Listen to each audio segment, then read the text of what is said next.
지금 회장님만 속고 계십니다.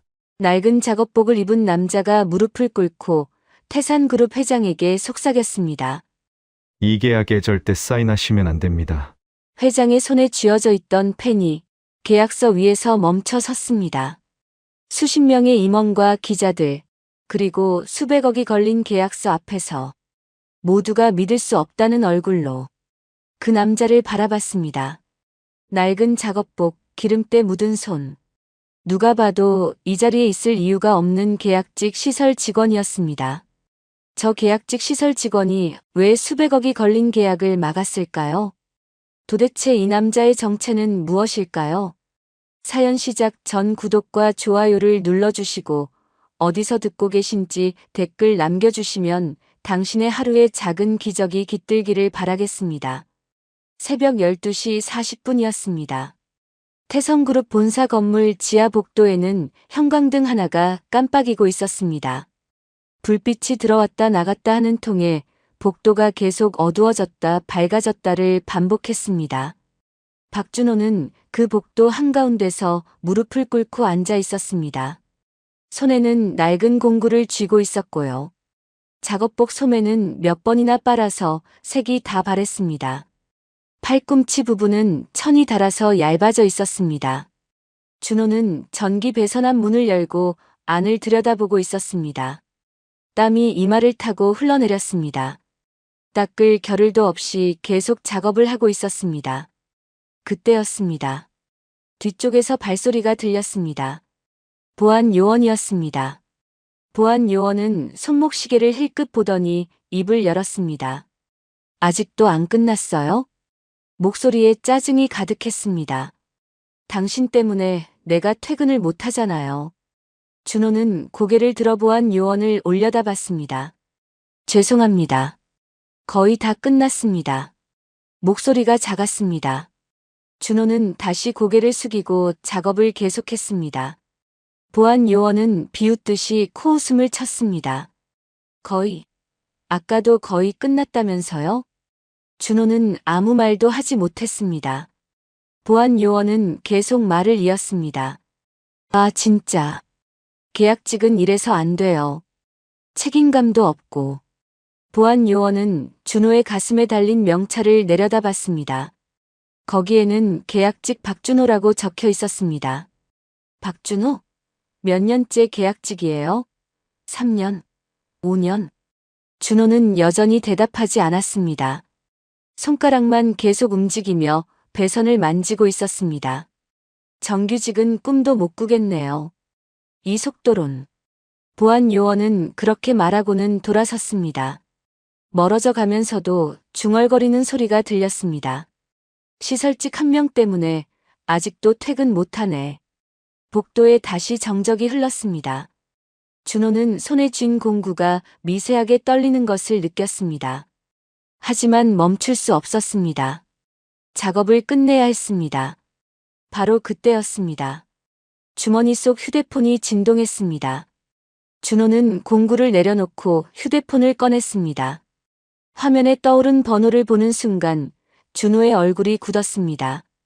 병원이었습니다. 전화를 받았습니다. 보호자분, 오늘도 수납이 안 됐습니다. 간호사의 목소리였습니다. 차갑고 사무적인 목소리였습니다. 알겠습니다. 준호는 짧게 대답하고 전화를 끊었습니다. 더 이상 할 말이 없었습니다.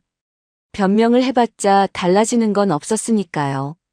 준호는 휴대폰을 다시 주머니에 넣고 천천히 일어섰습니다.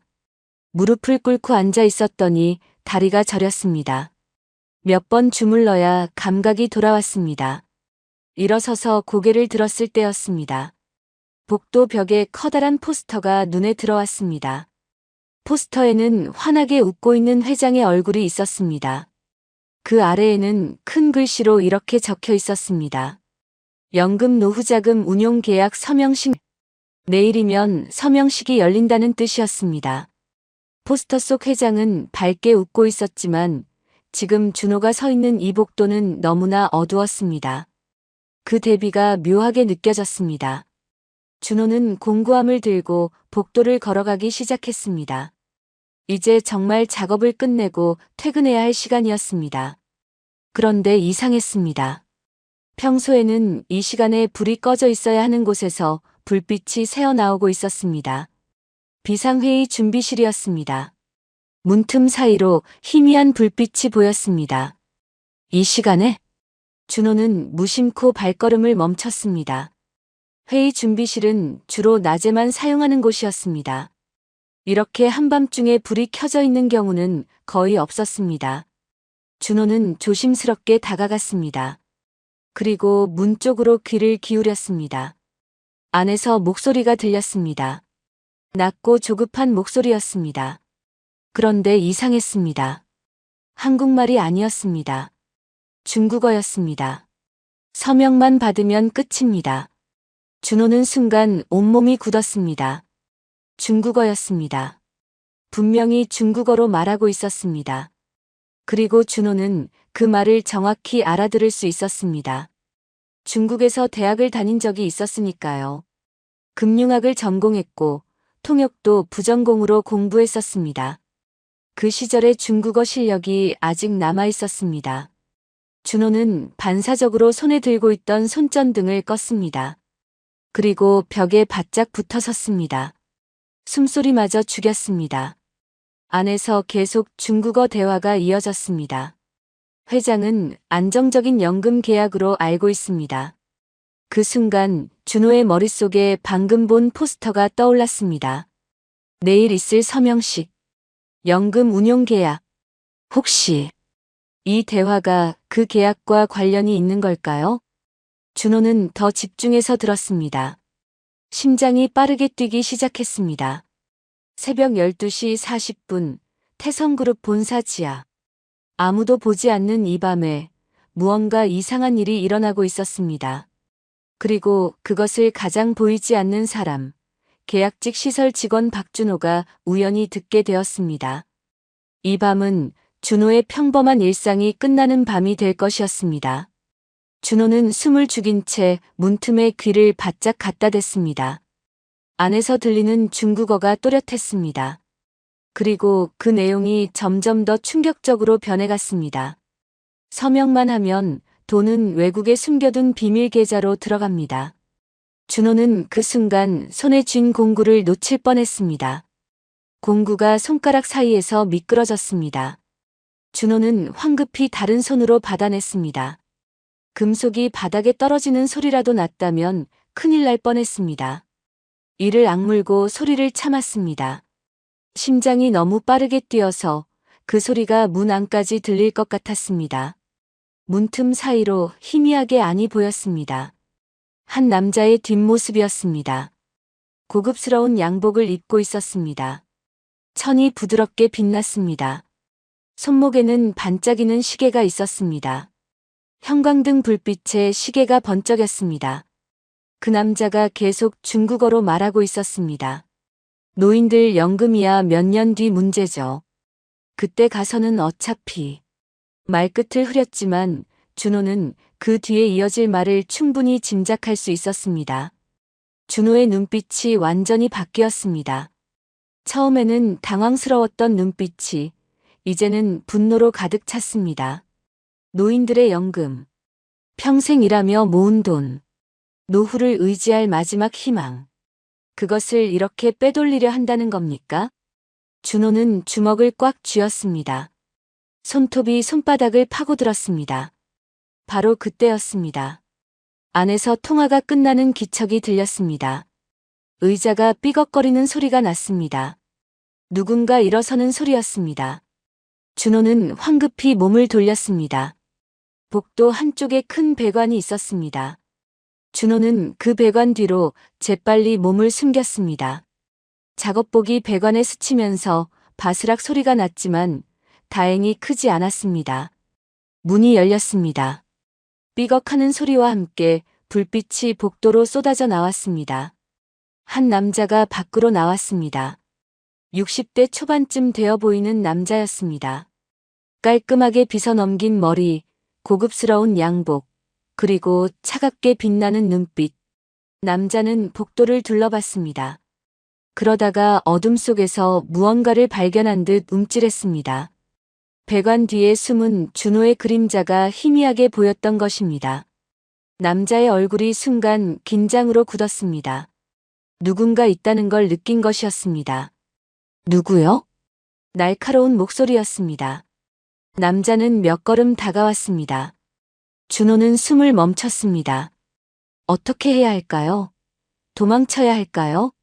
아니면 그냥 나가야 할까요? 그때 남자의 시선이 준호의 작업복에 닿았습니다. 어둠 속에서도 그 낡은 천과 색바랜 소매가 보였습니다. 가슴에 명찰도 보였습니다. 남자의 얼굴이 순식간에 변했습니다. 긴장했던 표정이 사라지고 대신 무시하는 듯한 표정이 되었습니다. 시설직이구만. 중얼거리듯 말했습니다. 목소리에 경계심이 완전히 사라졌습니다. 괜히 놀랐다는 듯 코웃음을 쳤습니다. 남자는 준호의 이름표를 힐끗 보고는 그냥 지나쳤습니다. 계약직 시설 직원 따위는 신경 쓸 필요도 없다는 듯이요. 구두 소리가 복도에 울렸습니다. 규칙적인 발소리가 점점 멀어졌습니다. 준호는 배관 뒤에서 그대로 서 있었습니다. 발소리가 완전히 사라질 때까지 움직이지 않았습니다. 그리고 나서야 길게 숨을 내쉬었습니다. 이건 그냥 계약이 아니다. 준호는 혼잣말을 했습니다. 다리에 힘이 풀려서 배관의 등을 기댔습니다. 손이 계속 떨렸습니다. 복도는 다시 정막에 휩싸였습니다. 형광등만 여전히 깜빡이고 있었습니다. 준호는 방금 들은 중국어 단어들을 머릿속으로 다시 떠올렸습니다. 비밀 계좌, 자금 이동, 해외 송금 구조. 이 단어들은 분명히 어디선가 들어본 것들이었습니다. 그냥 일상적인 중국어가 아니었습니다. 전문적인 금융 용어였습니다. 그 순간 준호의 머릿속에 옛날 기억이 선명하게 떠올랐습니다. 중국 상하이의 한 대학교였습니다. 재경대학 금융학과 강의실이었죠. 준호가 23살이던 때였습니다. 중국인 교수가 칠판 가득 복잡한 수식을 쓰며 설명하고 있었습니다. 투자 상품의 계약 조건에 대한 강의였습니다. 교수는 중국어로 빠르게 말했습니다. 해외 계좌 구조, 자금 흐름 경로, 숨은 조항. 이런 전문 용어가 쏟아졌습니다. 중국 학생들도 고개를 갸웃거렸습니다. 내용이 어려웠습니다. 펜을 놓고 있는 학생들도 있었습니다. 하지만 준호는 달랐습니다. 맨 앞자리에 앉아서 교수의 말을 하나도 놓치지 않고 받아 적고 있었습니다. 중국어도 완벽하게 알아듣고 금융 용어도 정확히 이해하고 있었습니다. 강의가 끝난 후였습니다. 교수가 준호를 따로 불렀습니다. 교수실로 왔을 때 교수는 놀란 표정으로 물었습니다. 박준호 군 한국 학생인데 어떻게 이렇게 잘 따라와요? 준호는 쑥스럽게 웃었습니다. 열심히 공부했습니다. 교수는 고개를 저었습니다. 아니요. 중국 학생들보다 이해도가 높아요. 정말 감명받았습니다. 금융 쪽에 재능이 있어요. 졸업하면 좋은 곳에 갈 수 있을 겁니다. 그때 준호는 환하게 웃었습니다. 미래가 밝아 보였습니다. 교수님 덕분입니다. 그런데 저는 통역 쪽에도 관심이 생겨서 부전공으로 공부하고 있습니다. 교수는 고개를 끄덕였습니다. 좋아요. 금융과 통역 둘 다 할 수 있다면 정말 귀한 인재가 될 겁니다. 그때 배웠던 그 용어입니다.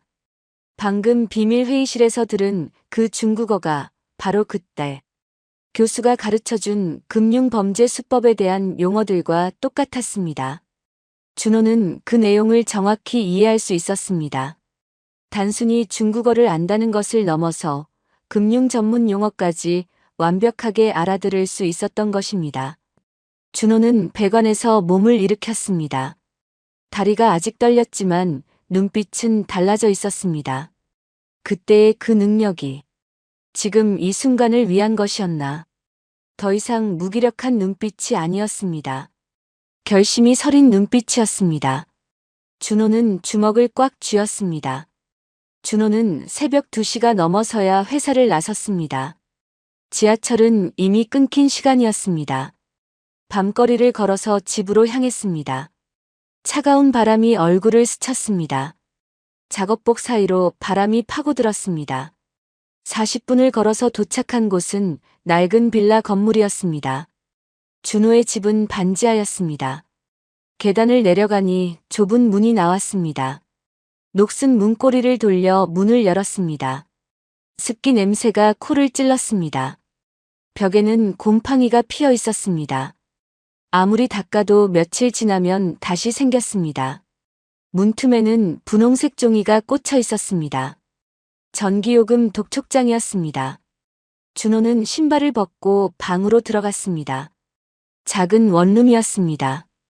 부엌과 방이 붙어 있었습니다.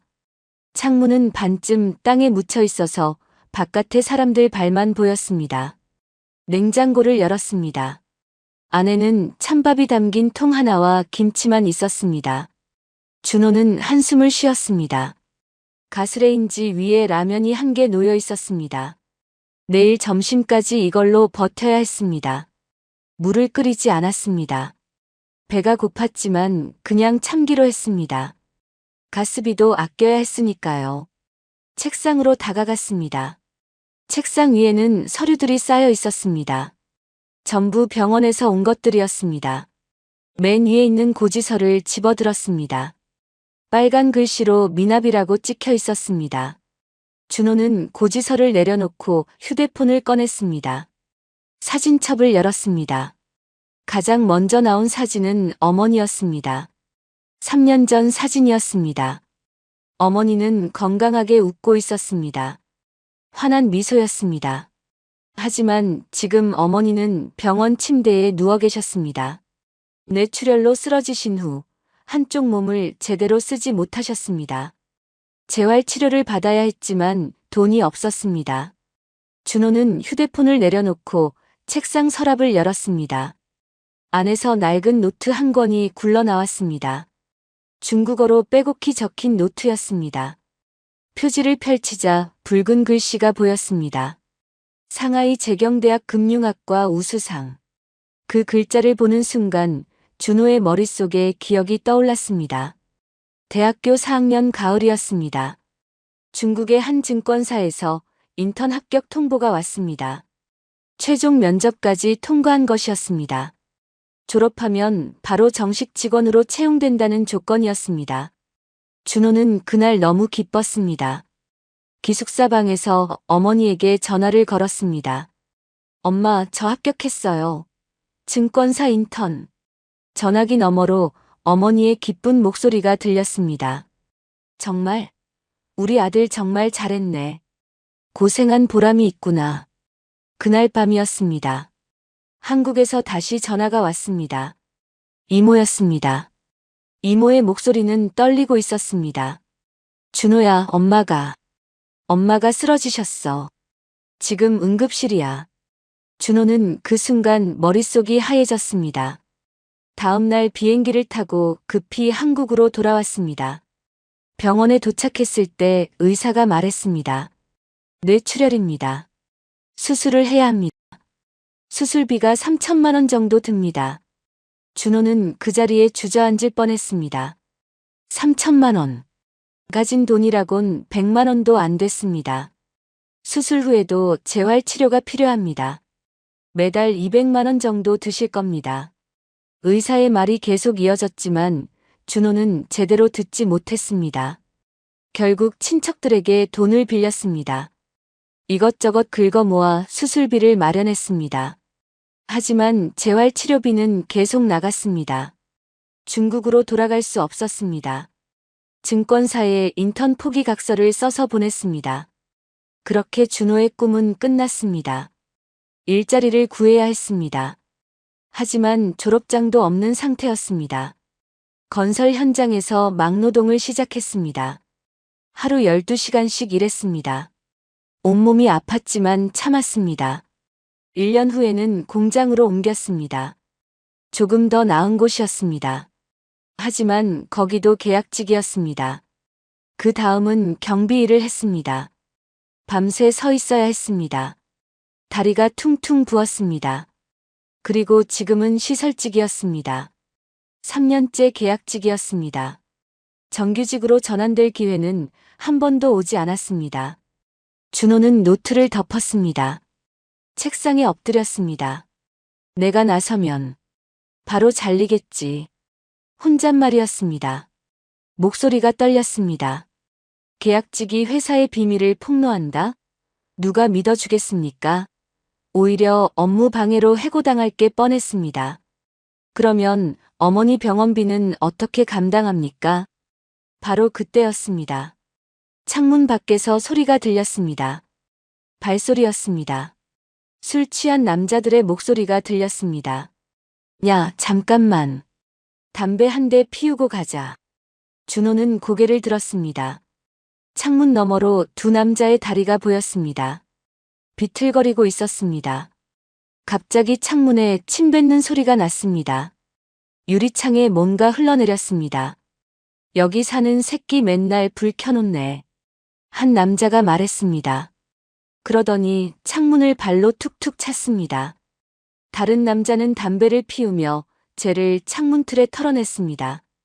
담배 연기가 창문 틈으로 들어왔습니다. 준호는 참다가 일어났습니다. 문을 열고 밖으로 나갔습니다. 계단을 올라가 남자들 앞에 섰습니다. 저기요, 담배 여기서 피우시면 안 됩니다. 목소리가 떨렸지만 최대한 침착하게 말했습니다. 남자들이 준호를 보고 비웃었습니다. 뭐? 너가 뭔데? 한 남자가 다가오며 준호의 어깨를 툭툭 쳤습니다. 손에 힘이 들어가 있었습니다. 준호의 몸이 뒤로 밀렸습니다. 피는 건 내 마음인데? 반지하에 사는 주제에 이래라 저래라야? 준호의 얼굴이 붉어졌습니다. 주먹을 꽉 쥐었습니다. 손톱이 손바닥을 파고들었습니다. 하지만 참았습니다. 싸우면 안 됐습니다. 경찰서에 가게 되면 회사에서 문제가 됩니다.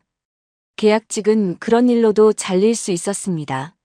남자들은 웃으며 담배 연기를 준호 얼굴에 뿜었습니다. 매캐한 연기가 코와 입으로 들어왔습니다. 기침이 나올 것 같았지만 참았습니다. 형님들 기분 좋을 때 들어가 있어. 그 말을 듣는 순간이었습니다. 준호의 가슴이 무너지는 것 같았습니다. 옳은 말을 했는데도 비웃음을 당하고 있었습니다. 저항할 힘도 권리도 없었습니다. 반지하에 사는 계약직. 그게 준호의 전부였습니다. 준호는 떨리는 다리를 겨우 움직여 몸을 돌렸습니다. 고개를 숙인 채 계단을 내려갔습니다. 한 걸음 한 걸음 내디딜 때마다 가슴이 저렸습니다.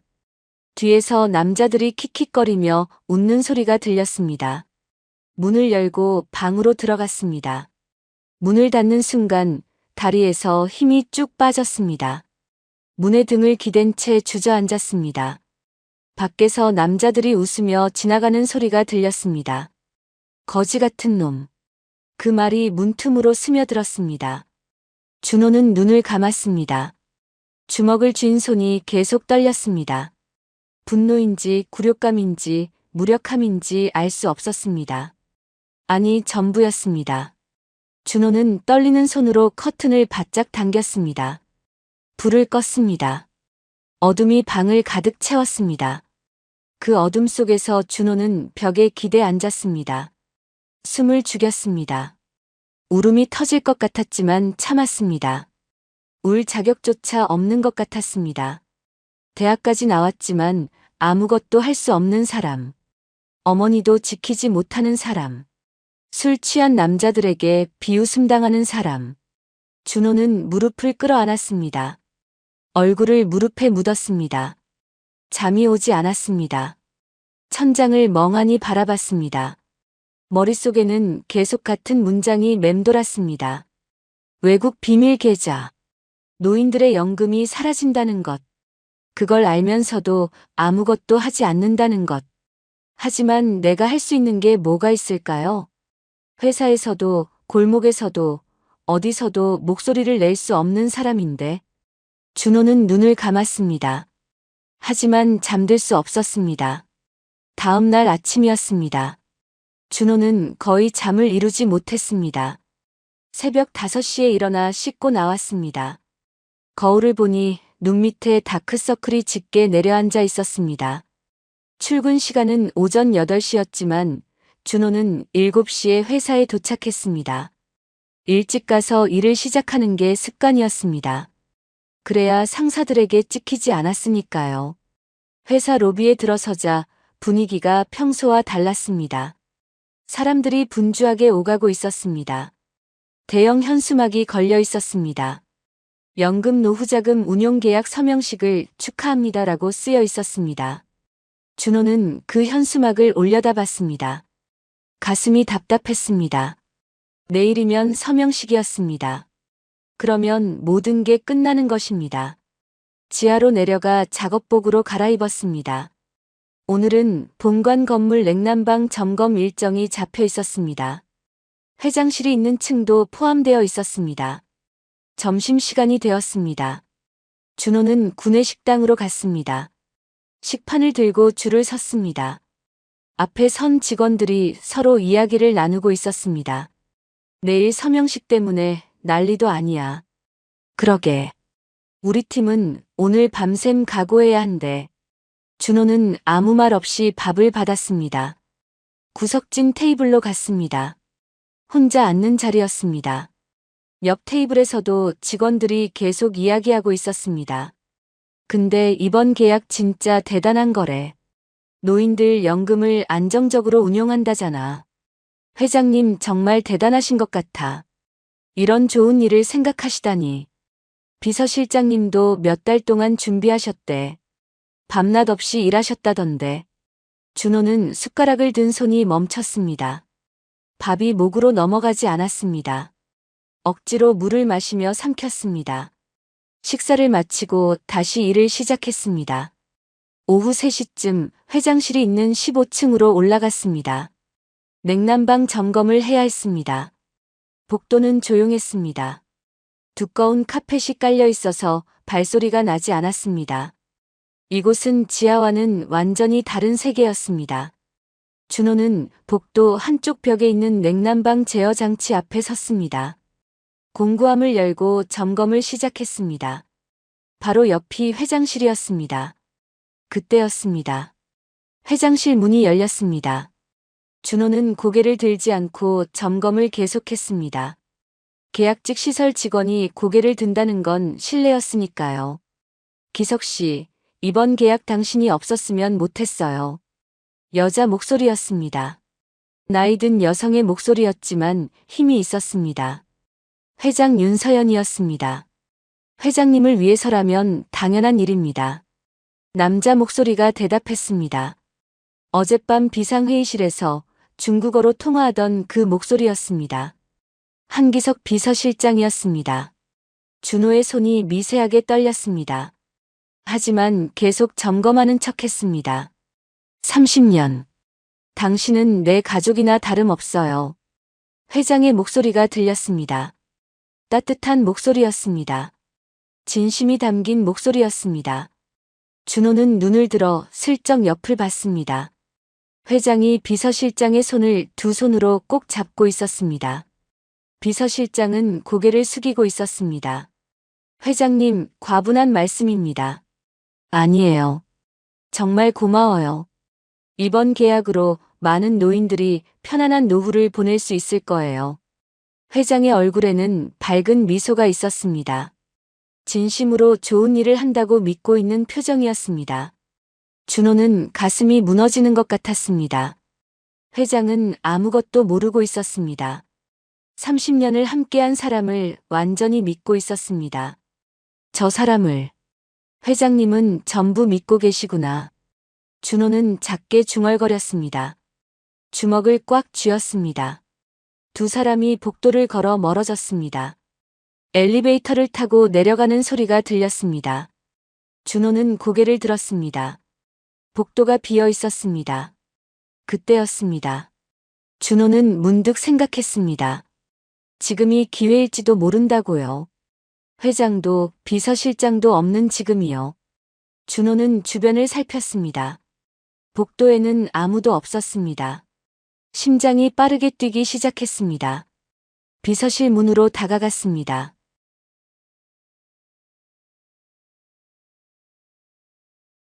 손잡이를 천천히 돌렸습니다. 문이 열렸습니다. 잠겨 있지 않았습니다. 안으로 들어갔습니다. 넓은 사무실이었습니다. 큰 책상 위에 서류들이 정리되어 있었습니다. 준호는 재빨리 책상으로 갔습니다. 손이 떨렸습니다. 서류 더미를 조심스럽게 들춰봤습니다. 대부분 일반 업무 서류였습니다. 그런데 맨 아래쪽에 투명 파일이 하나 있었습니다. 파일을 꺼냈습니다. 안에 계약서가 들어 있었습니다. 연금 노후자금 운용 계약서라고 적혀 있었습니다. 준호는 급히 계약서를 펼쳤습니다. 한글로 된 조항들이 빼곡히 적혀 있었습니다. 페이지를 넘겼습니다. 그리고 마지막 페이지에서 멈췄습니다. 맨 아래에 작은 글씨로 중국어 문구가 한 줄 있었습니다. 준호는 그것을 읽었습니다. 심장이 터질 것처럼 뛰었습니다. 해외 지정 계좌로 자동 이체. 어젯밤 들었던 그 내용과 정확히 일치했습니다. 준호는 복도를 향해 귀를 기울였습니다. 발소리가 들렸습니다. 누군가 오고 있었습니다. 서둘러 계약서를 접었습니다. 작업복 안주머니에 넣었습니다. 종이가 구겨지는 소리가 났지만 어쩔 수 없었습니다. 투명 파일은 원래 자리에 다시 놓았습니다. 발소리가 가까워졌습니다. 준호는 재빨리 문 쪽으로 갔습니다. 문을 열고 밖으로 나왔습니다. 복도에 직원 한 명이 걸어오고 있었습니다. 준호는 냉난방 제어 장치 앞으로 돌아갔습니다. 공구를 들고 점검하는 척했습니다. 뭐 하세요? 직원이 물었습니다. 의심스러운 표정이었습니다. 냉난방 점검 중입니다. 준호는 최대한 침착하게 대답했습니다. 목소리가 떨리지 않도록 애썼습니다. 직원은 준호를 한 번 더 쳐다보고는 지나갔습니다. 준호는 안도의 한숨을 쉬었습니다. 등에 식은땀이 흘렀습니다. 점검을 마친 척하고 공구함을 들었습니다. 복도를 걸어 나왔습니다. 엘리베이터를 타고 지하로 내려갔습니다. 지하 창고에 도착했습니다. 아무도 없는 곳이었습니다. 준호는 주머니에서 계약서를 꺼냈습니다. 손이 떨렸습니다. 증거였습니다. 이건 명백한 증거였습니다. 준호는 계약서를 조심스럽게 펼쳐서 비닐봉지에 넣었습니다. 구겨지지 않게 조심했습니다. 그리고 오래된 공구함 맨 밑에 숨겼습니다. 더 이상 외면할 수 없다. 준호는 공구함을 닫으며 혼잣말을 했습니다. 돌이킬 수 없는 길로 들어서고 있었습니다. 그날 저녁이었습니다.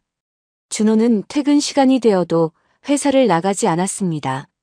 지하 창고에 숨겨둔 계약서가 계속 신경 쓰였습니다. 여기는 안전하지 않았습니다. 다른 시설 직원들도 드나드는 곳이었으니까요. 더 안전한 곳을 찾아야 했습니다. 준호는 공구함을 들고 건물 안을 걸었습니다. 머릿속으로 건물 구조를 떠올렸습니다. 3년 동안 이 건물 구석구석을 점검하며 다녔습니다. 아무도 모르는 곳이 분명히 있을 것입니다. 그때 생각났습니다. 옥상이었습니다. 옥상 급수탱크 아래에 작은 점검실이 있었습니다. 몇 년 전에 한 번 들어가 본 적이 있었습니다. 그 이후로는 아무도 사용하지 않는 곳이었습니다. 준호는 비상계단을 올라갔습니다. 15층, 17층, 19층. 숨이 차올랐지만 멈추지 않았습니다. 마침내 옥상 문에 도착했습니다. 문을 밀었습니다. 무거운 철문이 삐걱거리며 열렸습니다. 차가운 바람이 얼굴을 스쳤습니다. 이미 해가 저물어 어두웠습니다. 옥상 한가운데 커다란 급수탱크가 있었습니다. 준호는 탱크 뒤쪽으로 갔습니다. 거기에 낮은 철문이 하나 있었습니다. 점검실 입구였습니다. 문 앞에 낡은 자물쇠가 걸려 있었습니다. 녹이 잔뜩 슬어 있었습니다. 준호는 주머니에서 열쇠 꾸러미를 꺼냈습니다. 몇 년 전에 사용했던 열쇠가 아직 있었습니다. 열쇠를 자물쇠에 넣었습니다. 돌렸습니다. 뻑뻑했습니다. 녹 때문에 잘 돌아가지 않았습니다. 힘을 주었습니다. 딸깍. 자물쇠가 열렸습니다. 문을 열고 안으로 들어갔습니다. 손전등을 켰습니다. 좁은 공간이 드러났습니다. 천장이 낮아서 허리를 굽혀야 했습니다. 먼지가 가득했습니다. 공기가 탁했습니다. 한쪽 구석에 오래된 공구함이 놓여 있었습니다. 몇 년 동안 아무도 손대지 않은 것 같았습니다. 준호는 안으로 들어가 문을 닫았습니다. 완전히 차단된 공간이었습니다. 밖에서는 절대 알 수 없는 곳이었습니다. 여기면 안전하겠어. 준호는 바닥에 앉았습니다. 작업복 주머니에서 계약서를 꺼냈습니다. 손전등 불빛으로 다시 한번 확인했습니다. 중국어 문구가 선명했습니다. 해외 지정 계좌로 자동 이체. 이것만으로는 부족했습니다. 어젯밤 들었던 중국어 통화 내용도 기록해야 했습니다. 준호는 주머니에서 작은 수첩과 펜을 꺼냈습니다. 늘 가지고 다니는 작업 수첩이었습니다. 점검 내역을 적는 용도였지만 오늘은 다른 용도로 써야 했습니다. 수첩을 펼쳤습니다. 펜을 들었습니다. 손이 떨렸습니다. 심호흡을 했습니다. 떨리는 손으로 글씨를 쓰기 시작했습니다. 새벽 12시 40분 비상회의 준비실. 먼저 시간과 장소를 적었습니다. 그 다음 들었던 대화 내용을 적었습니다. 회장은 안정적인 연금 계약으로 알고 있습니다. 펜 끝이 떨려서 글씨가 삐뚤빼뚤했습니다. 지우고 다시 썼습니다. 정확해야 했습니다. 한 글자라도 틀리면 안 됐습니다. 서명만 하면 외국 비밀 계좌로. 손전등 불빛이 흔들렸습니다. 무릎 위에 올려놓았던 손전등이 미끄러진 것입니다. 다시 위치를 잡았습니다. 노인들 연금이야 몇 년 뒤 문제죠. 그 문장을 쓰는 순간 준호는 다시 분노가 치밀었습니다. 하지만 참았습니다. 지금은 감정을 억눌러야 했습니다. 정확하게 기록하는 게 먼저였습니다. 한참을 써내려갔습니다. 기억나는 모든 내용을 빠짐없이 적었습니다. 중국어 원문도 적고 그 아래에 한국어 번역도 적었습니다. 수첩 2페이지가 가득 찼습니다. 준호는 펜을 내려놓았습니다. 손목이 아팠습니다. 긴장 때문에 너무 힘을 주고 글씨를 썼던 것입니다. 이제 이 증거들을 안전하게 보관해야 했습니다. 준호는 주변을 살폈습니다. 손전등을 이리저리 비췄습니다. 벽 한쪽에 환풍구가 있었습니다. 낡은 철망으로 막혀 있었습니다. 준호는 공구함에서 드라이버를 꺼냈습니다. 철망을 고정한 나사를 풀었습니다. 나사 4개를 모두 풀자 철망이 떨어졌습니다. 안쪽이 텅 비어 있었습니다. 완벽한 은신처였습니다. 준호는 계약서와 수첩을 비닐봉지에 넣었습니다. 공기가 들어가지 않게 꼼꼼히 봉했습니다. 습기로부터 보호해야 했으니까요. 비닐봉지를 환풍구 안쪽 깊숙이 밀어 넣었습니다. 손이 닿지 않을 정도로 깊이 넣었습니다. 그리고 철망을 다시 끼웠습니다. 나사를 조였습니다. 완벽했습니다. 밖에서 보면 절대 알 수 없었습니다.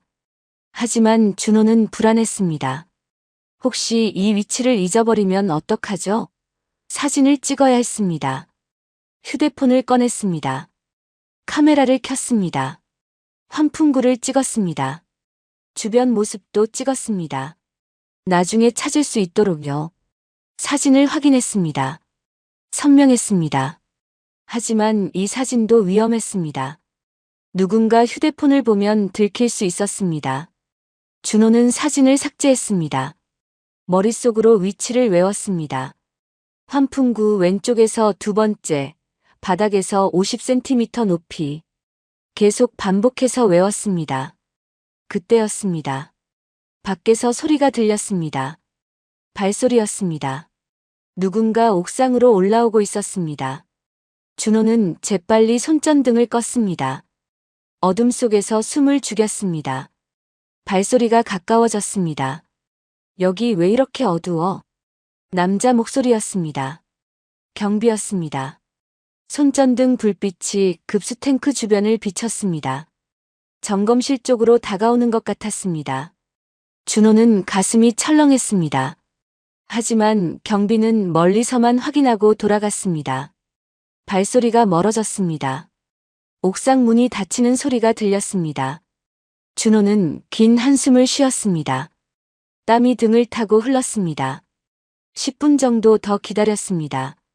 완전히 조용해졌을 때 준호는 조심스럽게 문을 열었습니다. 밖을 살폈습니다. 아무도 없었습니다. 점검실을 나왔습니다. 자물쇠를 다시 잠갔습니다. 열쇠를 주머니 깊숙이 넣었습니다. 비상계단을 내려갔습니다. 다리가 후들거렸습니다. 하지만 해냈습니다. 증거를 안전하게 숨겼습니다. 지하로 내려와 작업복을 벗었습니다. 평상복으로 갈아입었습니다. 퇴근 시간이 훨씬 지나 있었습니다. 회사를 나서는데 시계를 봤습니다. 밤 10시였습니다. 준호는 멈춰 섰습니다. 혹시 모릅니다. 한 번 더 확인해야 했습니다. 다시 건물 안으로 들어갔습니다. 경비실을 지나쳤습니다. 야근이세요? 경비가 물었습니다. 네, 점검 중입니다. 준호는 침착하게 대답했습니다. 경비는 고개를 끄덕였습니다. 다시 옥상으로 올라갔습니다. 점검실 문을 열었습니다. 환풍구를 확인했습니다. 철망은 제자리에 있었습니다. 흔들어 봤습니다. 경고했습니다. 여긴 나 말고 아무도 몰라. 준호는 안도의 한숨을 쉬었습니다. 이제 시작이었습니다. 길고 위험한 싸움의 시작이었습니다. 다음 날 아침이었습니다. 서명식 당일이었습니다. 준호는 새벽 5시에 일어났습니다. 사실 제대로 잠을 잔 것도 아니었습니다. 1시간 정도 눈을 붙였을까요? 계속 뒤척이다가 결국 일어났습니다. 씻고 옷을 입었습니다. 거울을 봤습니다. 얼굴이 창백했습니다. 눈은 충혈되어 있었습니다. 찬물로 얼굴을 여러 번 씻었습니다. 정신을 차려야 했습니다. 오늘은 실수할 수 없었습니다. 새벽 5시 반 집을 나섰습니다. 거리는 아직 어두웠습니다. 가로등 불빛만 희미하게 길을 비추고 있었습니다. 차가운 공기가 폐를 파고들었습니다. 편의점에 들렀습니다. 캔커피 하나를 집었습니다. 계산을 하고 밖으로 나왔습니다. 캔을 따려고 손을 올렸습니다. 그런데 손이 떨렸습니다. 뚜껑을 제대로 잡을 수가 없었습니다. 준호는 캔을 무릎에 대고 양손으로 눌러서 땄습니다. 캔커피를 한 모금 마셨습니다. 뜨거웠습니다. 식도를 타고 내려가는 게 느껴졌습니다. 회사까지 걸어갔습니다. 평소보다 훨씬 일찍 도착했습니다. 6시 30분이었습니다. 건물은 아직 조용했습니다. 경비만 로비에 앉아 있었습니다. 일찍 오셨네요. 경비가 말했습니다. 오늘 서명식이라 점검할 게 많아서요. 준호는 최대한 자연스럽게 대답했습니다. 경비는 고개를 끄덕였습니다. 지하로 내려가 작업복으로 갈아입었습니다. 공구함을 챙겼습니다. 그리고 서류 가방에서 종이 한 장을 꺼냈습니다. 냉난방 점검 작업 지시서였습니다. 어제 미리 작성해둔 것이었습니다. 서명식이 열리는 12층 대회의실로 향했습니다. 엘리베이터를 타고 올라갔습니다. 복도를 걸었습니다. 발소리가 유난히 크게 들렸습니다. 대회의실 앞에 도착했습니다. 문을 열었습니다. 넓은 회의실이었습니다. 긴 테이블이 놓여 있었고 의자들이 빙 둘러 배치되어 있었습니다. 준호는 회의실 뒤편으로 갔습니다. 거기에 냉난방 제어 장치가 있었습니다. 공구함을 내려놓았습니다. 작업 지시서를 테이블 한쪽에 펼쳐 놓았습니다. 누가 물어보면 보여줄 수 있게요. 점검하는 척하며 자리를 잡았습니다. 이 위치면 회의실 전체가 보였습니다. 테이블도 서명할 자리도 모두 눈에 들어왔습니다. 시간이 흘렀습니다. 8시가 되자 직원들이 하나둘 들어오기 시작했습니다. 서명식 준비를 하는 사람들이었습니다. 꽃다발을 놓고 현수막을 걸고 의자 위치를 조정했습니다. 아무도 뒤편에 있는 준호에게 신경 쓰지 않았습니다. 준호는 투명인간이 된 것 같았습니다. 10시가 되었습니다. 해외 관계자들이 도착했습니다. 고급스러운 정장을 입은 사람들이었습니다. 3명이었습니다. 영어와 중국어를 섞어가며 대화했습니다. 준호는 귀를 기울였습니다. 중국어가 들렸습니다. 하지만 일상적인 대화였습니다. 날씨 이야기, 호텔 이야기. 별 내용이 없었습니다. 11시가 되었습니다. 임원들이 입장하기 시작했습니다. 정장을 차려입은 사람들이 줄지어 들어왔습니다. 각자 자리에 앉았습니다. 그리고 비서실장이 들어왔습니다. 한기석이었습니다. 회색 양복을 입고 있었습니다. 넥타이는 짙은 남색이었습니다. 얼굴에는 미소가 있었습니다. 여유로운 미소였습니다. 비서실장은 해외 관계자들에게 다가갔습니다. 악수를 나눴습니다. 그리고 중국어로 말했습니다. 오늘 끝냅시다. 준호의 온몸이 굳었습니다. 그 목소리, 그 억양, 어젯밤 들었던 것과 똑같았습니다. 준호는 공구함을 열고 공구를 꺼냈습니다. 손으로 만지작거렸습니다. 점검하는 척했습니다. 하지만 귀는 계속 회의실 쪽으로 향해 있었습니다. 11시 30분이었습니다. 회의실 문이 다시 열렸습니다. 이번에는 분위기가 달랐습니다.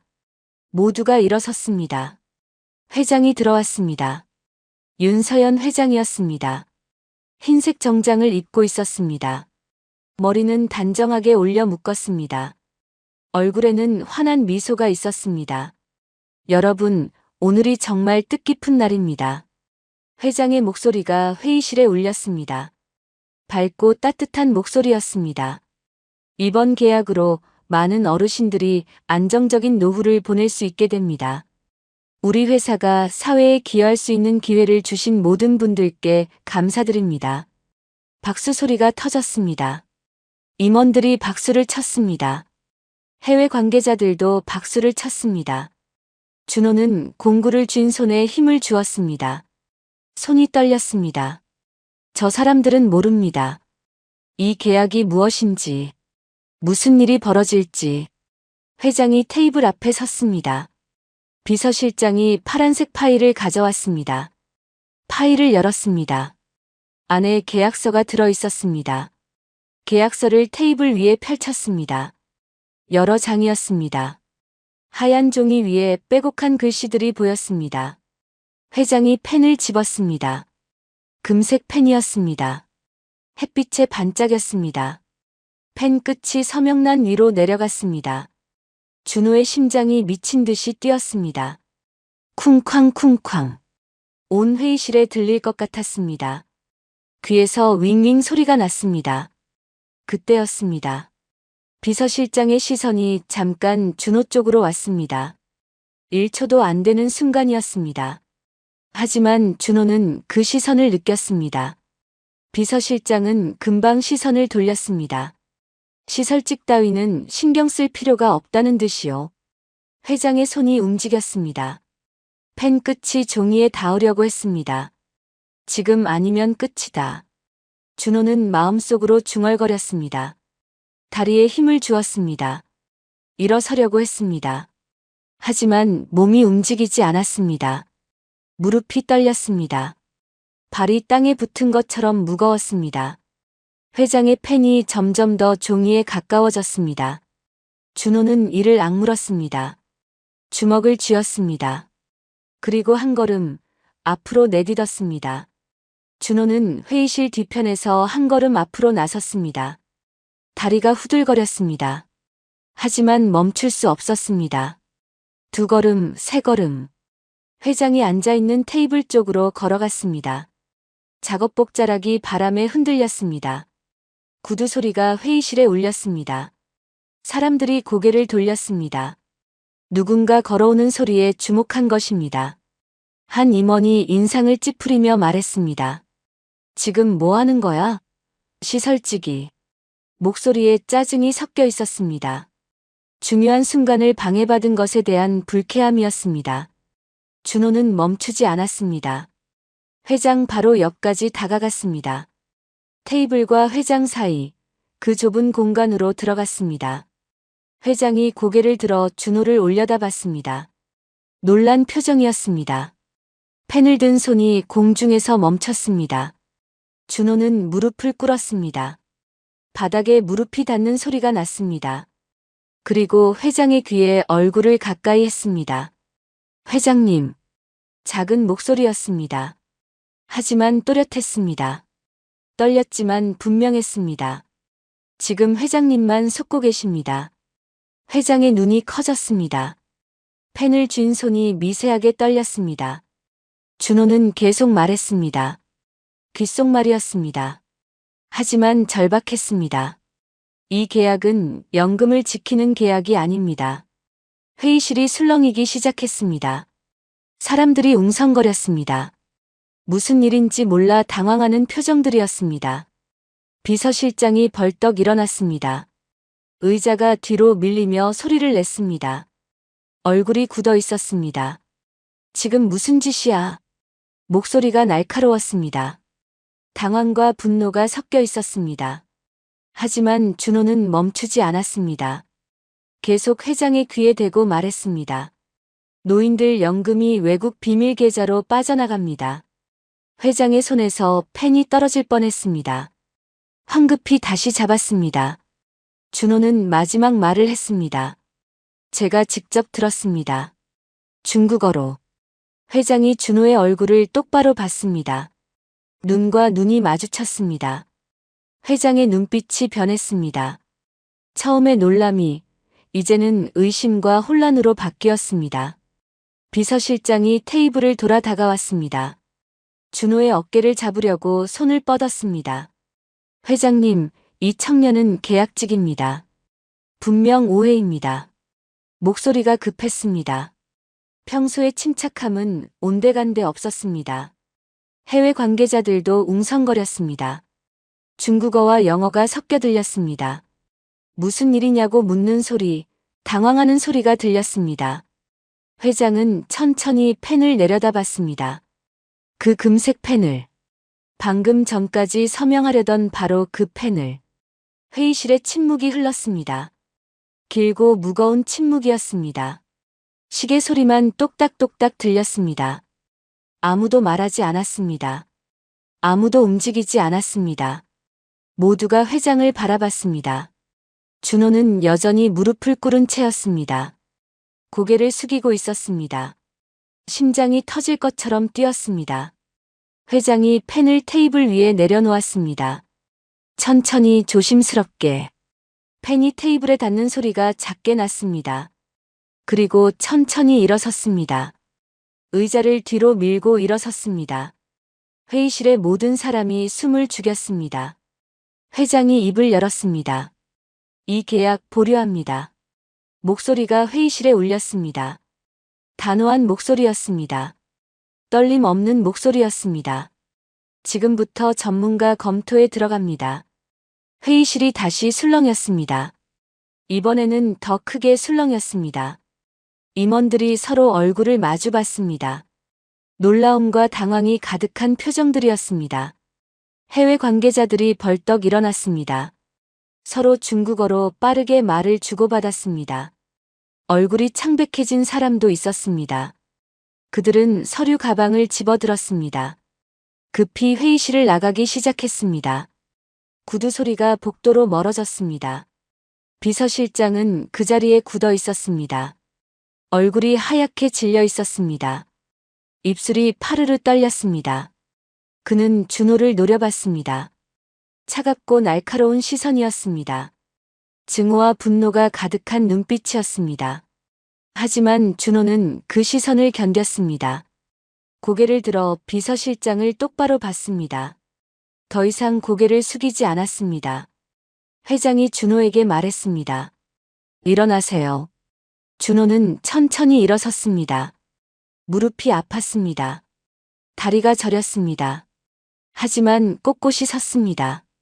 회장이 비서실장을 돌아봤습니다. 기석 씨, 이 청년과 함께 제 사무실로 오세요. 목소리가 차가웠습니다. 평소의 따뜻함은 사라지고 없었습니다. 임원들이 하나둘 일어나기 시작했습니다. 서로 수군거리며 회의실을 나갔습니다. 준호를 힐끗힐끗 쳐다보는 사람들도 있었습니다. 곧 회의실에는 회장과 비서실장, 그리고 준호만 남았습니다. 테이블 위에는 서명되지 않은 계약서가 펼쳐진 채로 놓여 있었습니다. 하얀 종이 위 서명란은 여전히 비어 있었습니다. 회장이 그 계약서를 내려다봤습니다. 긴 시간 동안 말없이 바라봤습니다. 그리고 천천히 고개를 들었습니다. 준호를 봤습니다. 따라오세요. 회장이 먼저 걸어 나갔습니다. 준호가 그 뒤를 따랐습니다. 비서실장도 뒤따라 나왔습니다. 복도는 조용했습니다. 세 사람의 발소리만 울렸습니다. 앞서가는 회장의 발소리, 그 뒤를 따르는 준호의 발소리, 그리고 맨 뒤에서 따라오는 비서실장의 발소리. 엘리베이터를 탔습니다. 15층 버튼이 눌렸습니다. 회장실이 있는 층이었습니다. 엘리베이터 안은 더욱 조용했습니다. 아무도 말하지 않았습니다. 숫자만 올라갔습니다. 12, 13, 14, 15. 문이 열렸습니다. 회장이 먼저 나갔습니다. 준호와 비서실장이 따라 나갔습니다. 회장실로 향하는 긴 복도였습니다. 두꺼운 카펫 위를 걸었습니다. 발소리가 거의 들리지 않았습니다. 준호는 알고 있었습니다. 이제부터가 진짜 시작이라는 것을. 더 큰 싸움이 기다리고 있다는 것을. 하지만 뒤돌아갈 수는 없었습니다.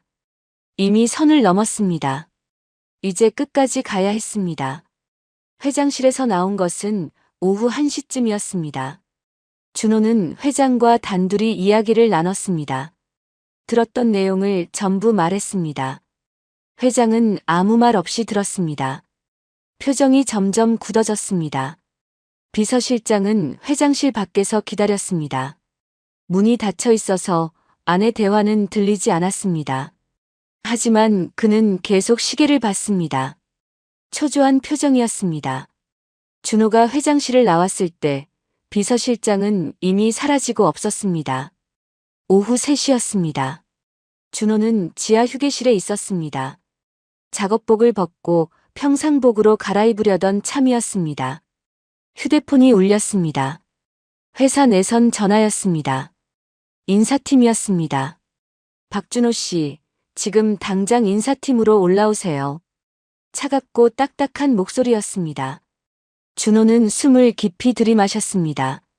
예상했던 일이었습니다. 하지만 막상 닥치니 가슴이 철렁했습니다. 엘리베이터를 타고 올라갔습니다. 복도를 걸었습니다. 지나가는 직원들이 준호를 쳐다봤습니다. 수군거리는 소리가 들렸습니다. 제가 서명식 어프네래. 미쳤나봐. 계약직 주제에. 이제 끝났지 뭐. 준호는 고개를 숙이고 걸었습니다. 귀가 따갑게 들렸지만 애써 무시했습니다. 인사팀 문을 열고 들어갔습니다. 인사팀장이 책상 뒤에 앉아 있었습니다. 표정이 차갑게 굳어 있었습니다. 앉으세요. 준호는 의자에 앉았습니다. 등받이에 기대지 않고 꼿꼿이 앉았습니다. 인사팀장이 서류 하나를 내밀었습니다. 계약 해지 통보서입니다. 서명하세요. 준호는 서류를 내려다봤습니다. 업무 방해 및 회사 이미지 훼손이라고 적혀 있었습니다. 회사에 피해를 줬습니다. 계약직으로서 월권 행위를 했고요. 인사팀장의 목소리가 계속 이어졌습니다. 출입증은 지금 당장 반납하세요. 사물함도 10분 안에 비우시고요. 준호는 펜을 집었습니다. 손이 떨렸습니다. 하지만 서명란에 이름을 썼습니다. 박준호. 세 글자가 종이 위에 새겨졌습니다. 출입증을 꺼냈습니다. 목에 걸고 다니던 카드였습니다. 3년 동안 매일 차고 다녔던 것이었습니다. 책상 위에 내려놓았습니다. 10분 안에 나가시면 됩니다. 인사팀장은 더 이상 말하지 않았습니다. 준호를 쳐다보지도 않았습니다. 준호는 일어났습니다. 인사팀을 나왔습니다. 지하로 내려갔습니다. 사물함을 열었습니다. 안에는 여벌 작업복 하나, 낡은 운동화 한 켤레, 그리고 컵라면 몇 개가 전부였습니다. 비닐봉지에 담았습니다. 옆 사물함을 쓰던 동료가 지나가다 멈췄습니다. 형, 진짜 그만두는 거예요? 준호는 고개를 끄덕였습니다. 말이 나오지 않았습니다. 형, 고생했어요. 동료는 그렇게 말하고 돌아섰습니다. 더 이상 말을 붙이지 않았습니다. 계약직끼리는 그랬습니다. 너무 친해지면 안 됐습니다. 언제 누가 잘릴지 모르니까요. 준호는 비닐봉지를 들고 로비로 향했습니다. 마지막으로 건물을 나가는 길이었습니다. 로비를 지나는데 앞에서 누군가 걸어왔습니다. 비서실장이었습니다. 두 사람의 시선이 마주쳤습니다. 비서실장의 눈빛은 차가웠습니다. 얼음처럼 차가운 눈빛이었습니다. 그는 준호 옆을 그냥 스쳐 지나갔습니다. 어깨가 살짝 부딪혔습니다. 일부러 그런 것 같았습니다. 준호는 뒤돌아보지 않았습니다. 계속 앞으로 걸었습니다. 회전문을 밀고 밖으로 나갔습니다. 차가운 바람이 얼굴을 때렸습니다. 이제 이 건물은 더 이상 준호의 일터가 아니었습니다. 지하철역으로 걸어갔습니다. 계단을 내려가 전철을 탔습니다. 빈자리에 앉았습니다.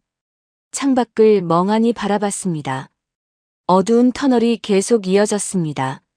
가끔 여기 나타났다가 다시 어둠 속으로 사라졌습니다. 유리창에 비친 자기 얼굴이 보였습니다. 초췌한 얼굴이었습니다. 눈밑은 까맣게 그을렸고 입술은 바짝 말라 있었습니다. 휴대폰이 울렸습니다. 모르는 번호였습니다. 준호는 잠시 망설이다가 전화를 받았습니다. 여보세요? 박준호 씨. 남자 목소리였습니다. 하지만 이상했습니다. 목소리가 변조되어 있었습니다. 기계음처럼 들렸습니다. 증거를 내놓으세요.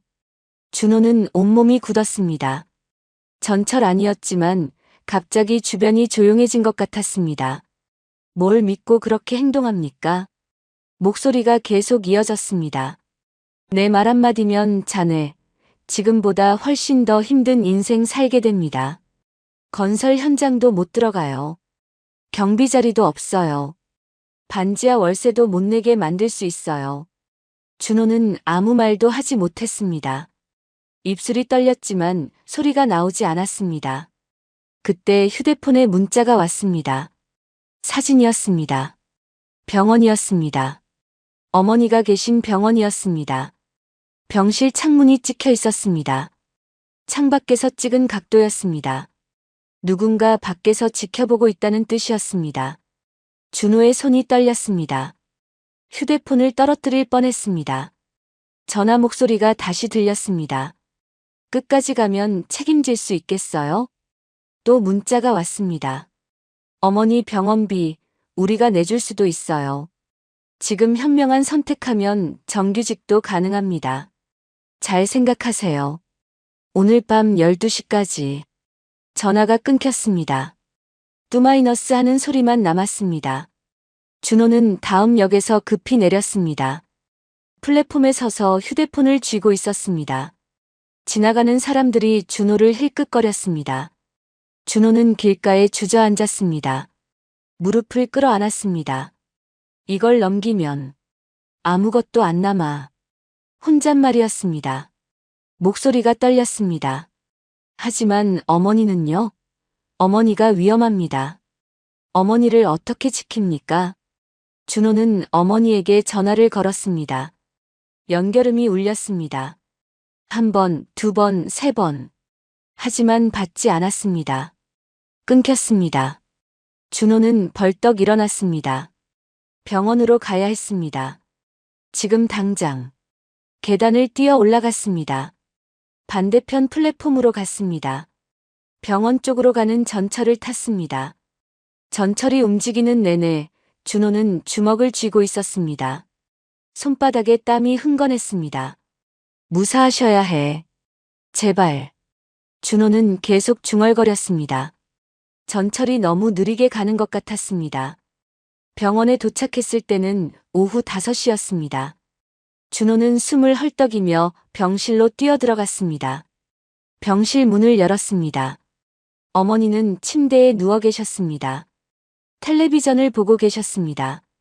무사했습니다. 준호야, 무슨 일 있니? 어머니의 목소리는 평소와 같았습니다. 아니에요. 그냥 보고 싶어서요. 30분 정도 어머니 곁에 있었습니다.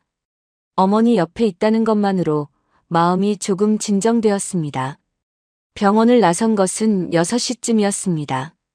해가 지고 있었습니다. 휴대폰이 울렸습니다. 모르는 번호였습니다. 박준호 씨? 저는 태성그룹 법무팀 변호사입니다. 회장님께서 직접 만나야 하십니다. 오늘 밤 9시 본사 17층 이사회실로 와주십시오. 알겠습니다. 밤 9시였습니다. 준호는 회사 건물 앞에 섰습니다.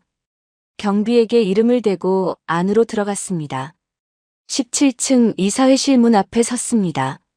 안에서 목소리가 들렸습니다. 문을 두드렸습니다. 들어오세요. 넓은 회의실이었습니다. 임원들이 테이블 주위에 앉아 있었습니다. 10명쯤 되어 보였습니다. 회장이 테이블 맨 끝에 앉아 있었습니다. 이리 오세요. 잠깐 밖에서 이야기 좀 하죠. 두 사람은 복도 한쪽 창가로 갔습니다. 회장이 준호를 돌아봤습니다. 젊은이 조금 알아봤어요. 중국 상하이 재경대학 금융학과 졸업에 통역 부전공까지. 성적도 우수했더군요. 금융 공부하다가 통역 쪽에도 관심이 생겨서요. 그런데 왜 시설직을 하고 있죠? 어머니가 갑작스럽게 아프셔서요. 졸업하고 중국 증권사 인턴 합격했었는데 귀국해야 했습니다. 회장의 눈빛이 달라졌습니다. 그래서 3년을 제가 할 수 있는 일을 했을 뿐입니다. 회장은 고개를 끄덕였습니다. 들어갑시다. 이사회실로 들어갔습니다. 비서실장이 테이블 반대편에 앉아 있었습니다. 얼굴은 침착해 보였습니다. 하지만 손이 미세하게 떨리고 있었습니다. 회장이 자리에 앉았습니다. 테이블을 천천히 둘러봤습니다. 그리고 마지막으로 비서실장을 봤습니다. 30년이었습니다. 회장이 이 회사를 일으킬 때부터 함께했던 사람이었습니다. 회장 곁을 단 한 번도 떠나지 않았습니다. 회장은 그를 믿었습니다. 가족처럼 믿었습니다. 딸보다 아들보다 더 많은 시간을 함께 보낸 사람이었습니다. 밤늦게 회사에 남아있을 때도, 해외 출장을 갈 때도, 힘든 결정을 내려야 할 때도 늘 옆에 있었던 사람이었습니다. 회장의 손이 테이블 위에서 가볍게 떨렸습니다. 아무도 눈치채지 못할 정도로 미세하게. 이 청년이 들은 말을 직접 듣겠습니다. 회장의 목소리는 평소와 달랐습니다. 떨림이 있었습니다. 비서실장이 입을 열었습니다. 회장님, 단순한 오해입니다. 이 청년은 계약직 시설 직원일 뿐입니다. 하지만 회장은 손을 들어 말을 막았습니다. 말해보세요. 준호는 숨을 깊이 들이마셨습니다. 제가 들은 중국어 통화 내용을 말씀드리겠습니다. 준호는 또박또박 말했습니다. 회장님은 이 계약이 안정적인 연금 계약이라고 알고 계십니다. 하지만 서명만 하면 돈은 외국에 숨겨둔 비밀 계좌로 들어갑니다. 노인들 연금이야 몇 년 뒤 문제니까 그때 가서는 어차피 늦습니다. 임원들 사이에서 웅성거림이 일었습니다. 시설직 직원이 이렇게 정확한 금융 용어를 구사하는 것에 놀란 것입니다. 회장의 얼굴이 점점 굳어갔습니다. 입술이 파르르 떨렸습니다. 평생 쌓아온 회사가 자신의 이름이 수십만 노인들을 속이는 도구로 쓰일 뻔했다는 사실에 온몸이 얼어붙었습니다. 준호는 주머니에서 계약서 사본을 꺼냈습니다. 테이블 위에 조심스럽게 올려놓았습니다. 이게 증거입니다.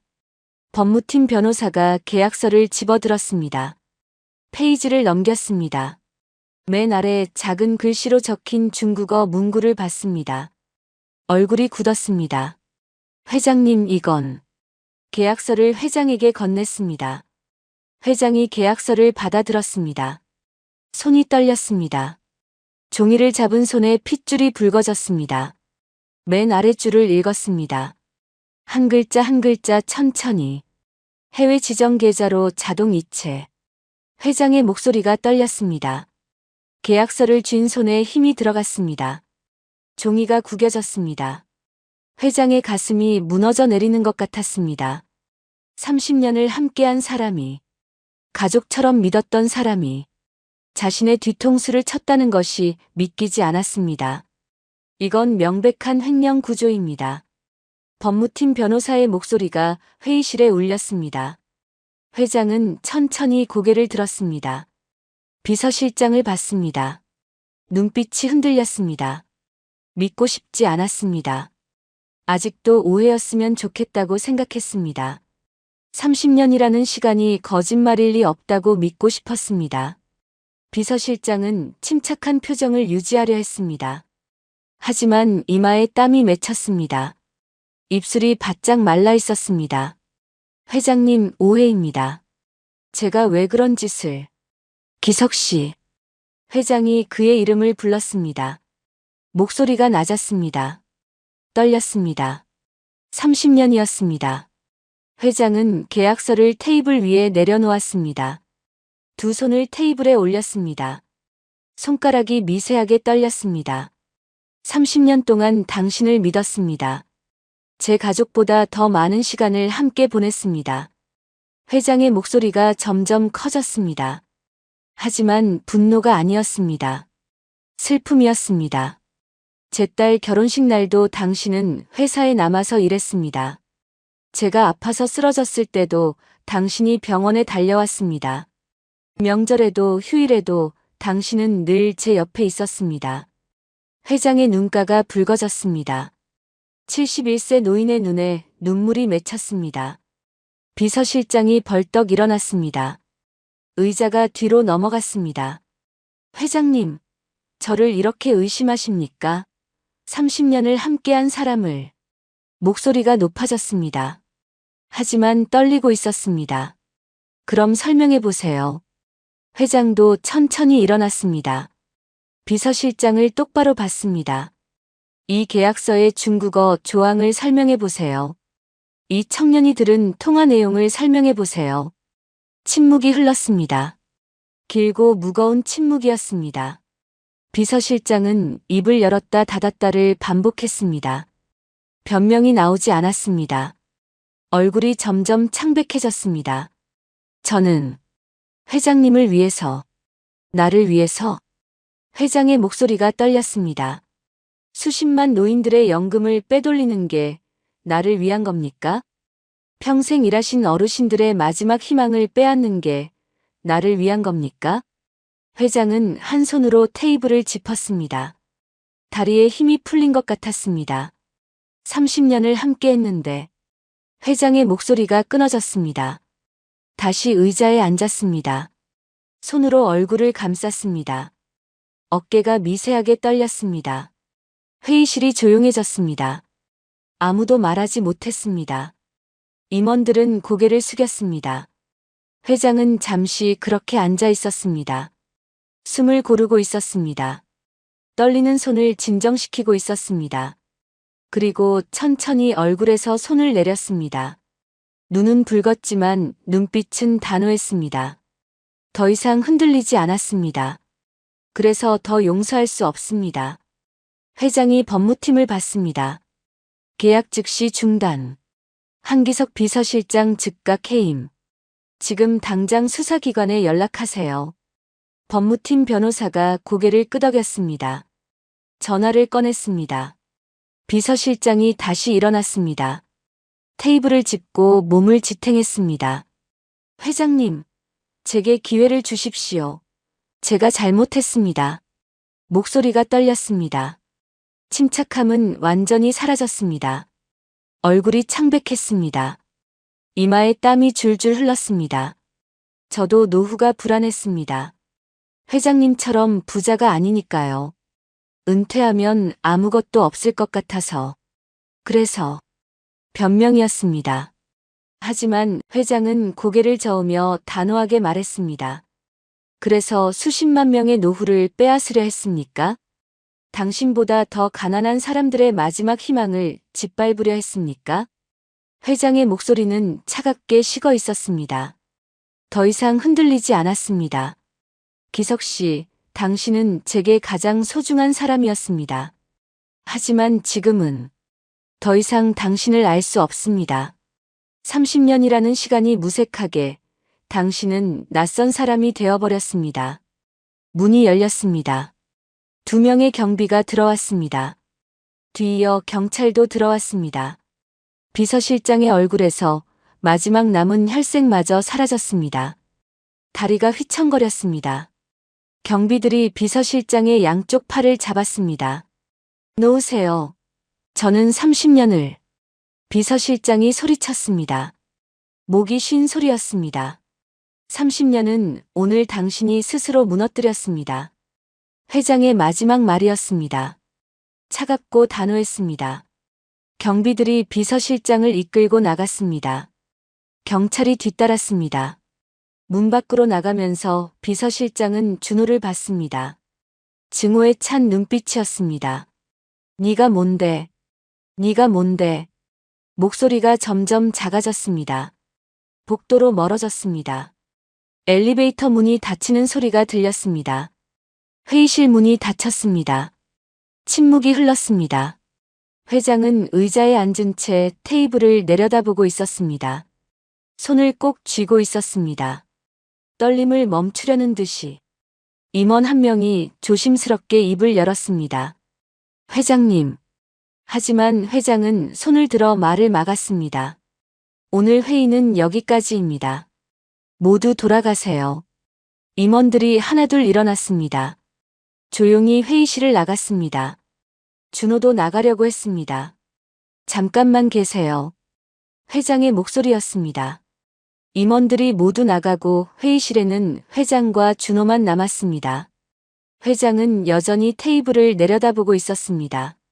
한참 동안 말이 없었습니다. 그리고 천천히 고개를 들었습니다. 준호를 봤습니다.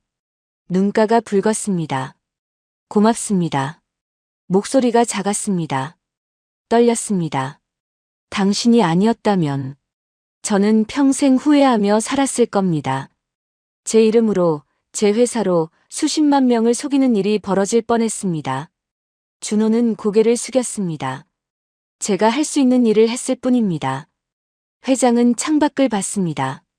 어두운 밤하늘이었습니다. 30년을 함께한 사람에게 배신당한다는 게 이렇게 아픈 일인 줄 몰랐습니다. 준호는 아무 말도 하지 못했습니다. 회장의 아픔이 느껴졌습니다. 하지만 회장이 다시 준호를 봤습니다. 이번에는 미소가 있었습니다. 쓸쓸하지만 진심 어린 미소였습니다. 당신 같은 젊은이가 있다는 걸 알게 되어서 조금은 위로가 됩니다. 준호는 고개를 들어 회장을 봤습니다. 이 나라에 아직 희망이 있다는 걸 당신이 보여줬습니다. 회장이 천천히 일어났습니다. 들어가서 쉬세요.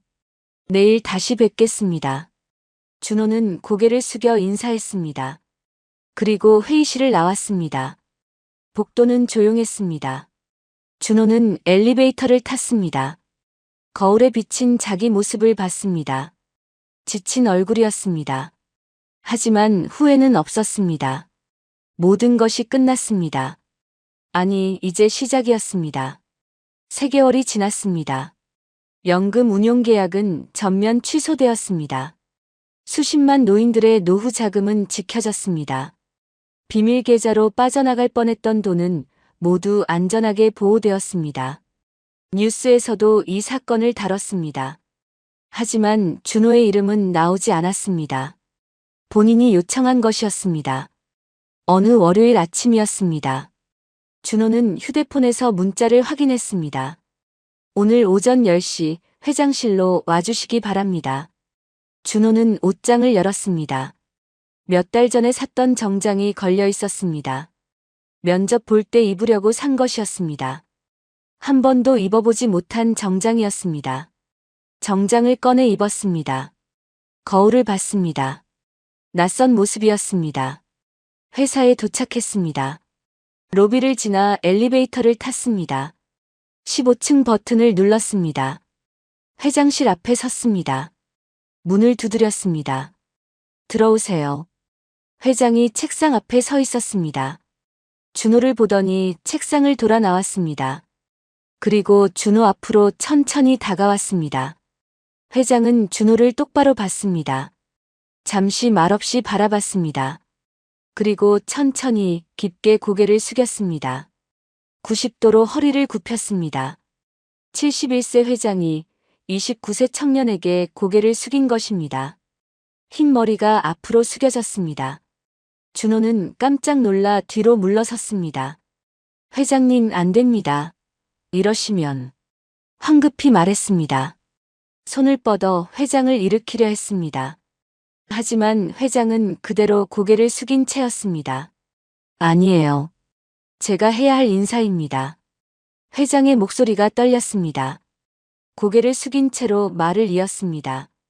당신이 아니었다면 저는 평생 후회하며 살았을 겁니다. 회장이 천천히 고개를 들었습니다. 눈가가 붉어져 있었습니다.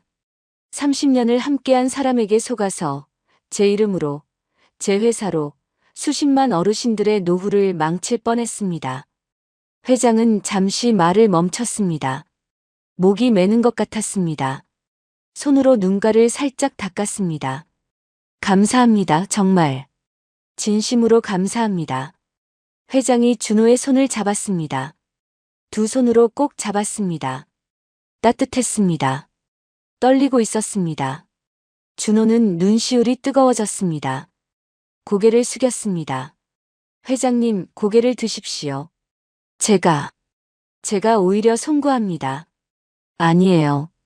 당신은 이 나라의 희망입니다. 당신 같은 젊은이가 있어서 이 나라가 아직 괜찮다는 걸 알았습니다. 회장이 준호의 손을 놓았습니다.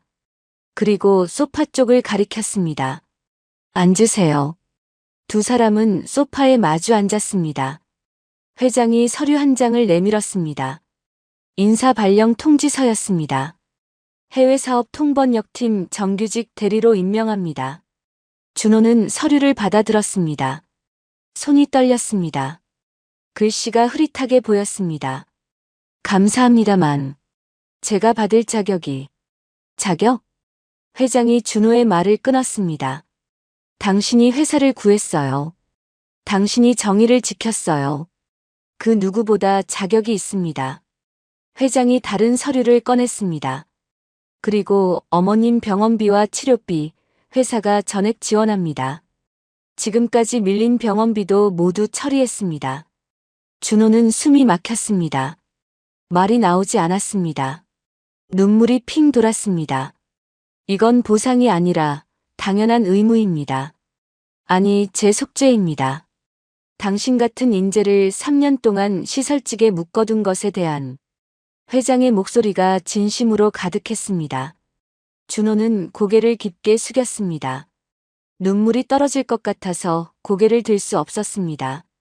고맙습니다. 정말 감사합니다. 그 말밖에 할 수 없었습니다. 첫 출근 전날 밤이었습니다.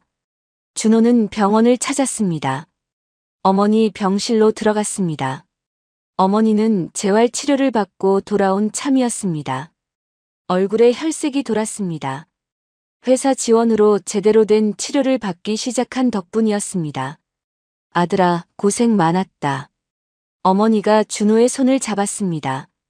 눈가에 눈물이 맺혔습니다. 이제 괜찮아요. 걱정 마세요. 준호는 어머니의 손을 꼭 잡았습니다. 더 이상 병원비 걱정은 하지 않아도 되었습니다. 첫 출근 날 아침이었습니다. 준호는 편의점에 들렀습니다. 바카스 한 박스를 샀습니다. 20병이 들어 있었습니다. 회사에 일찍 도착했습니다. 새 사무실로 가기 전에 먼저 지하로 내려갔습니다. 시설팀 사무실이었습니다. 야간 근무를 마친 동료들이 옷을 갈아입고 있었습니다. 준호가 들어서자 모두 고개를 돌렸습니다. 형! 한 동료가 놀란 표정으로 말했습니다. 정장을 입은 준호를 보고 눈이 커졌습니다. 준호는 바카스 박스를 바닥에 내려놓았습니다. 하나씩 꺼내서 동료들에게 나눠줬습니다. 그동안 고생 많으셨습니다. 준호는 고개를 숙였습니다. 정장을 입고 있었지만 마음만은 여전히 그들과 같았습니다. 한 동료가 바카스를 받아들며 말했습니다. 형, 우리 자랑이에요. 목소리가 떨렸습니다. 다른 동료들도 고개를 끄덕였습니다. 우리도 언젠가. 다른 동료가 말끝을 흐렸습니다. 하지만 준호는 알았습니다. 그들도 희망을 품고 있다는 것을. 여러분 덕분에 제가 견뎠습니다. 혼자였다면 할 수 없었어요. 준호는 진심으로 말했습니다. 밤마다 함께 일하며 서로 의지했던 그 시간들이 있었기에 버틸 수 있었습니다. 동료들은 말없이 바카스를 들었습니다. 누군가는 웃었고 누군가는 고개를 끄덕였습니다. 지하를 나와 12층으로 올라갔습니다. 해외사업본부 사무실이었습니다. 엘리베이터 문이 열렸습니다. 깨끗한 복도였습니다. 두꺼운 카펫이 깔려 있었습니다. 예전에 점검하러 다니던 바로 그 복도였습니다. 사무실 문을 열었습니다. 책상이 하나 준비되어 있었습니다. 컴퓨터와 전화기가 놓여 있었습니다. 그리고 명함 한 통이 있었습니다. 명함을 집어들었습니다. 박준호 대리 해외사업본부. 깔끔한 글씨로 인쇄되어 있었습니다. 준호는 의자에 앉았습니다. 창밖을 내다봤습니다. 저 아래 건물 지하 어딘가에서 여전히 시설 직원들이 일하고 있을 것입니다. 형광등을 점검하고 배관을 고치고 냉난방을 확인하며 아무도 보지 않는 곳에서 묵묵히 일하고 있을 것입니다. 준호는 알고 있었습니다. 세상은 바로 이런 조용한 사람들 덕분에 버틴다는 것을, 빛나는 자리에 있는 사람만 중요한 게 아니라는 것을. 책상 서랍을 열었습니다. 준비해온 물건을 넣었습니다. 오래된 중국어 노트였습니다. 상하이 재경대학에서 쓰던 바로 그 노트였습니다. 이제 다시 시작입니다. 3년 동안 멈춰있던 꿈을 다시 펼칠 시간이었습니다. 하지만 준호는 절대 잊지 않을 것입니다. 자신이 어디서 왔는지, 누구 덕분에 여기까지 왔는지, 그리고 자신이 지켜낸 것이 무엇인지. 창밖으로 해가 떠오르고 있었습니다. 새로운 하루가 시작되었습니다. 보이지 않던 사람이 세상을 지킨 이야기. 그리고 그 사람이 다시 일어선 이야기. 준호는 컴퓨터를 켰습니다. 화면이 밝아졌습니다. 첫 업무가 시작되었습니다. 하지만 여전히 겸손한 걸음으로, 여전히 조용한 마음으로. 박준호의 새로운 시작이었습니다.